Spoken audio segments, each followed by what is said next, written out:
အားလုံးပဲမင်္ဂလာပါဒီဗီဒီယိုအပိုင်းခွန်မှာဆိုလို့ရှိရင်ကျွန်တော်တို့မြန်မာစာမြန်မာဖောက်အလှကိုအသုံးပြုတဲ့နည်းမြန်မာဖောက်ထပ်ထည့်တဲ့နည်းစာတန်းထိုးတဲ့နည်းကိုကျွန်တော်ပြောပြပေးမှာဖြစ်ပါတယ်အဲ့တော့ကျွန်တော်လည်းတူလိုက်ပြီးတော့လေ့လာကြည့်ပါမယ်ခင်ဗျအဲ့တော့ကျွန်တော်တို့ဒီစာကိုအရင်ဆုံးတစ်ကြောင်းအရင်ရိုက်ပါမယ်စာရင်ရိုက်မယ်ဆိုလို့ရှိရင်ကျွန်တော်တက်2ကိုယူမယ်ပြီးလို့ရှိရင်အတက်ကိုကျွန်တော်တို့နှိပ်လိုက်မယ်အတက်ကိုနှိပ်ပြီးသွားပြီဆိုလို့ရှိရင်ကျွန်တော်တို့ကဒီနေရာမှာ default ပေါ့နော် default နဲ့ကျွန်တော်တို့အရင်ဆုံးရိုက်ကြည့်လိုက်မယ်ပေါ့နော်အဲ့တော့ဒီမှာဆိုလို့ရှိရင်ကျွန်တော်ဗုဒ္ဓဘာသာအမွေလို့ကျွန်တော်ရေးထားတယ်အပေါ်မှာဆိုလို့ရှိရင်စာကအခုမြင်တွေ့ရတဲ့အတိုင်းပဲကျွန်တော်တို့စာမှန်တာကိုမတွေ့ရဘူးပေါ့နော်စာမှန်တာကိုမတွေ့ရဘူးအဲ့တော့ဒါကိုကျွန်တော်တို့တွေကဘယ်လိုလုပ်မလဲပေါ့နော်စာမှန်တာကိုမတွေ့ရဘူးဘယ်လိုလုပ်မလဲဟာလာဖောက်အလှသုံးလို့ရအောင်ဘယ်လိုလုပ်မလဲပေါ့နော်ဒါကိုကျွန်တော်ရှင်းပြချင်တာအဲ့တော့ဟုတ်ပြီကျွန်တော်တို့ဒီမှာ file ဆိုတာကိုနှိပ်လိုက်ပါ file ဆိုတာကိုနှိပ်ပြီးသွားပြီဆိုလို့ရှိရင်ကျွန်တော်တို့ကဒီမှာ my file ဆိုတာရှိတယ်ပေါ့နော်my file မှာကျွန်တော်ဒီခေါင်းလေးရွေးလိုက်ပေါ့နော်အခုဒီ file လေးကိုရွေးလိုက်တယ်ဆိုလို့ရှိရင်ကျွန်တော်တို့အခုဒီမှာစာလေးမှန်သွားမှာ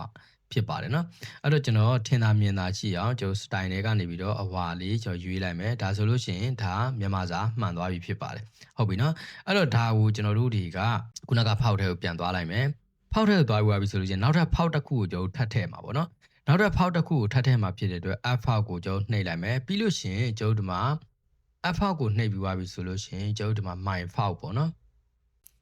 my ဖောက်ကိုနှိပ်လိုက်တယ်ဆိုလို့ရှိရင်ကျွန်တော်ဒီမှာပြည်ထောင်စုဖောက်ထဲကိုကျွန်တော်တို့ရောက်လာလိမ့်မယ်အဲ့လိုမျိုးရောက်လာတယ်ဆိုလို့ရှိရင်ကျွန်တော်ဒီဖောက်တွေကိုကျွန်တော် down ထားတာဖြစ်တယ်ပေါ့နော်ဒီဖောက်တွေကို down ထားတာဖြစ်တဲ့အတွက်ဒီထဲကဖောက်တွေကိုတစ်ခုခုပေါ့နော်ကျွန်တော်တို့install တင်လိုက်မယ်ပေါ့နော်ဒါကို install တင်လိုက်တယ်ဆိုလို့ရှိရင်နောက်ထပ်ဖောက်တစ်ခုရောက်လာလိမ့်မယ်နော်နောက်ထပ်ဖောက်တစ်ခုကိုကျွန်တော်ထပ်ပြီးတော့ရွေးလိုက်မယ်ဒါဆိုလို့ရှိရင်စာအခုလိုမျိုးဖြစ်သွားတယ်ပေါ့နော်ဒီလိုမျိုးဖြစ်သွားတယ်နောက်ထပ်တစ်ခုကိုထပ်ပြီးတော့ကျွန်တော်ရွေးလိုက်မယ်ပြီးရင် my ဖောက်ထဲကိုနှိပ်လိုက်မယ်ပေါ့နော်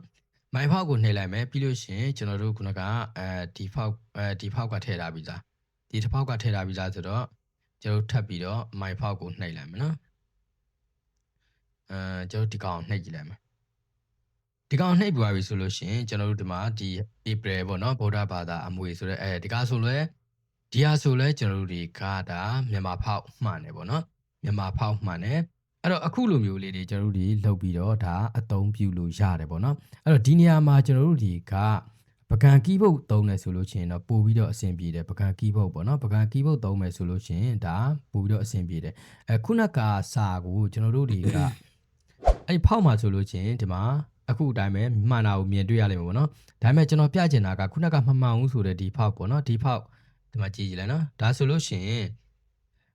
်အခုလိုပုံစံမျိုးပေါ့နော်နှစ်ခုသလုံးကမှန်တာကိုတော့မတွေ့ဘူးပေါ့နော်တို့ပေမဲ့ကျွန်တော်တို့တွေကမှန်တဲ့ဖောက်လေးတွေကိုရွေးပြီးတော့အသုံးပြုရမှာဖြစ်ပါတယ်နော်မှန်တဲ့ဖောက်လေးတွေကိုရွေးပြီးတော့အသုံးပြုရမှာဖြစ်ပါတယ်မမှန်ဘူးဆိုလို့ရှိရင်ကျွန်တော်ဒီဖောက်သုံးမယ်ဒါမှမဟုတ်ဘူးဆိုလို့ရှိရင်ဒီဘက်ကကို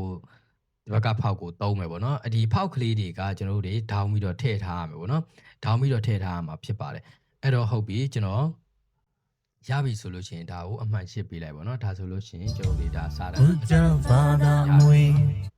လောက်တာတနည်းရှိတယ်အဲ့ဒါကဘာလဲဆိုလို့ချင်းကျွန်တော်တို့ဒီမှာဇက်ဖောက်ပေါ့နော်ဇက်ဖောက်3ကိုကျွန်တော်တို့ down ထားလိုက် Play Store မှာသွား down လိုက်ဇက်ဖောက်3ကိုဇက်ဖောက်3ကို down ထားပြီးသွားပြီဆိုလို့ချင်းဇက်ဖောက်3ကိုဖွင့်လိုက်ဖွင့်ပြီးသွားပြီဆိုလို့ချင်းเนาะကျွန်တော်တို့ဒီမှာဒါကျွန်တော်က down ထားတာကြာပြီဖြစ်တဲ့အတွက်ဒါသူကတော့ update down တယ်ပေါ့နော်ကျွန်တော်မလုပ်ပြနေတော့ဘူး update ကိုဒီမှာနှိပ်လိုက်တော့မယ် okay เนาะအဲ့ဒီမှာဆိုလို့ရှိရင်ကျွန်တော်တို့ကဒီမြန်မာဖောက်ပေါ့နော်မြန်မာဖောက်ကိုကျွန်တော်ရှာရမှာဖြစ်ပါတယ်နော်မြန်မာဖောက်ကိုရှာရမှာဖြစ်ပါတယ်ဒီမှာဆိုလို့ရှိရင်ကျွန်တော်တောင်းထည့်ထားတဲ့ဖောက်တွေပေါ့နော်โอเคနော်ဒါဆိုလို့ရှိရင်ကျွန်တော်တို့ဒီမှာမြန်မာဖောက်ပေါ့နော်ဒီလိုလေးဆွဲတင်လိုက်ဆွဲတင်လိုက်တယ်ဆိုလို့ရှိရင်ကျွန်တော်တို့ဒီမှာမြန်မာဖောက်တွေတွေ့လိမ့်မယ်အဲ့ဒီထဲကမှကျွန်တော်တို့တွေကဒီမြန်မာဖောက် CO နှိပ်လိုက်နော် CO နှိပ်လိုက် CO ကိုနှိပ်လိုက်တယ်ဆိုလို့ရှိရင်မြန်မာဖောက်တွေအများကြီးကျလာလိမ့်မယ်အများကြီးကျလာတဲ့ထဲကမှကျွန်တော်တို့ခုနကဖောက်အမျိုးအစားလေးတွေပေါ့နော်အဲ့ဒါလေးတွေကိုကျွန်တော်ရွေးပြီးတော့ down ထားလိုက်ပေါ့နော်အဲ့ဒါလေးတွေရွေးပြီး down လိုက် down ပြီးတော့ကျွန်တော်တို့တွေကိုစမ်းကြည့်ပေါ့နော်ကက်ကမှာစမ်းကြည့်ရိုက်တဲ့အခါမှာကျွန်တော်တို့တွေကအကောင်းဆုံးကတော့ဒီကက်ကကိုသုံးမယ်ဆိုလို့ရှိရင်ပေါ့နော်ကက်ကကိုမြန်မာဖောက်လှအောင်မြန်မာဖောက်မှန်အောင်သုံးမယ်ဆိုလို့ရှိရင်ပကံကီးဘုတ်နဲ့သုံးတာပို့ပြီးတော့အဆင်ပြေတယ်ဒါပေမဲ့အခုနောက်ပိုင်း update တွေမှာဆိုလို့ရှိရင်ကျွန်တော်တို့ခုနက